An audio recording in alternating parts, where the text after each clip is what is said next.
धनबाद के जमुनिया स्थित बीसीसीएल की बंद पड़ी सी पैच खदान के बगल में कोयले के अवैध खनन के दौरान एक बड़ा हादसा हुआ है। चाल धंसने के दौरान ये हादसा हुआ है। इसमें कई मजदूरों के दबे होने की आशंका जताई जा रही है। इस हादसे में 9 मजदूरों के दबे होने की आशंका जताई जा रही है। इसके अलावा कुछ और लोगों के फंसे होने की सूचना भी आ रही है। वहीं रेस्क्यू के लिए एनडीआरएफ की टीम धनबाद पहुंच चुकी है। संतोष पठानिया के नेतृत्व में 33 सदस्यीय टीम रेस्क्यू के लिए पहुंची है। वहीं बीसीसीएल ब्लॉक 2 एरिया के जीएम जीसी साहा भी मौके पर पहुंचे। साहा ने कहा कि रात से ही सीआईएसएफ के द्वारा स्पॉट खोजा जा रहा है, लेकिन स्पेसिफिक साइट नहीं मिली है। उन्होंने बताया कि फंसे हुए लोगों के रेस्क्यू के लिए कोशिश की जा रही है। ऐसा है कि हमें समाचार पत्र के माध्यम से कुछ सूचनाएं प्रकाशित मिली है। जानकारी यही मिली है कि यहाँ पर कोई अवैध मुआयना में कुछ आदमी को दबे होने की खबर है। उसके तहत जो है कल रात से ही हम लोग ने सिक्योरिटी सीआई से एवं बगमारा थाना के जवान के द्वारा लगातार किए जा रहे हैं। अभी तक कोई ऐसा स्पॉट नहीं मिला है।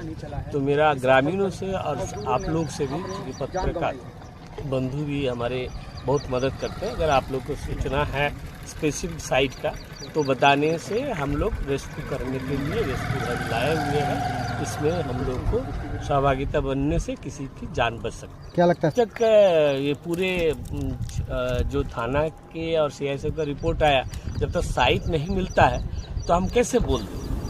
वहीं गिरिडीह के सांसद चंद्र प्रकाश चौधरी और जेडीयू विधायक सरयू राय भी मौके पर पहुंचे। जेडीयू के सीनियर लीडर सरयू राय ने इस घटना के लिए बीसीसीएल, सीआईएसएफ और जिला प्रशासन को जिम्मेदार ठहराया। राय ने बताया कि अवैध खनन करने वाले माफिया अपना सशस्त्र दस्ता भी बन चुके हैं। ये सशस्त्र दस्ता बाहर से अवैध उत्खनन क्षेत्र की पहरेदारी करता है। राय ने अवैध खनन पर रोक लगाने की मांग की है। मुझे रात में सूचना मिली कि केसरगढ़ में जमुनिया के पास अवैध खनन से चाल धंस गई है। 10-15 मजदूर से फंस गए हैं, हम मरे हैं। मैंने ट्विटर पर इस जानकारी सबको दिया। रात में ही मैंने सीनियर से बात किया। उन्होंने कहा कि मैं दिखवाता हूँ क्या हुआ है। अब ये स्थिति हुई, सब लोगों ने कहा कि एक बार घटनास्थल पर चलना चाहिए।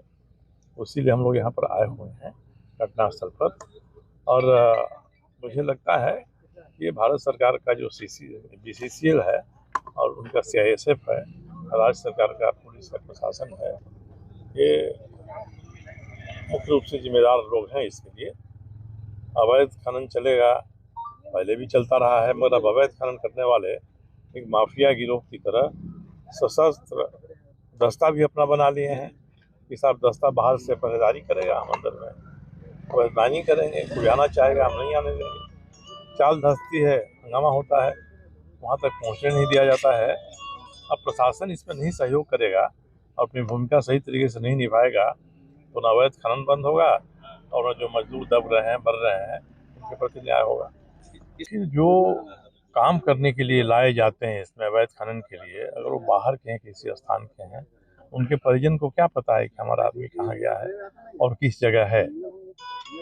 अब शासन प्रशासन की मिली भगत इसमें हो जाएगी या शासन प्रशासन इसके प्रति आंख मूंद लेगा, ये घटनाएं घटती रहेंगी तो हम लोग बात उठाएंगे, जनता की तरफ से आवाज उठेगी, जनमानस बनेगा और आखिर आज नहीं तो कल, कल नहीं तो परसों जरूर ये स्थिति सुधरेगी। हम लोग इस उम्मीद से इन बातों को उठा रहे हैं। मैंने कहा कि अब नई स्थिति पैदा हो गई है। जो अवैध खनन करने वाले हैं वो हथियारबंद दस्ता खड़ा कर देते हैं। आसपास के इलाके से 100-200 लोगों को अगर वो लाभान्वित करते हैं तो उनको भी लेकर खड़ा कर देते हैं। पत्रकार का जोखिम भरा काम है। पत्रकार इस बात को उठाते हैं तो जनता के बीच आवाज़ जाती है। अब जनता को महसूस करना है कि पत्रकार कर रहे हैं वह ठीक है या जिला प्रशासन दबाने की कोशिश कर रहा है वह ठीक है। एनडीआरएफ की टीम जा रही है। एनडीआरएफ की टीम यहाँ आती, अंदर घुसती तो पता करती कि जो मृतक के शव हैं वो कहाँ पर हैं, आपदा राहत पहुँचाती। और एनडीआरएफ की टीम को नहीं आने देना, ये तो प्रशासन की मिलीभगत का संकेत है। क्या बिल्कुल।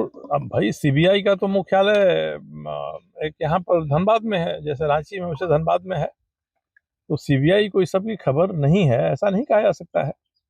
जहां ये हादसा हुआ है उसके बगल में ही जमुनिया नदी बहती है।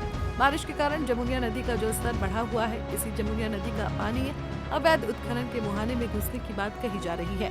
ऐसे में माइंस के अंदर फंसे हुए लोगों का बचना मुश्किल लग रहा है। इस घटना से कई गरीब परिवारों का सहारा छीनने का खतरा पैदा हो गया है। इसलिए अवैध खनन पर तत्काल रोक लगनी चाहिए। पंजाब केसरी टीवी के लिए धनबाद से नीरज कुमार की रिपोर्ट।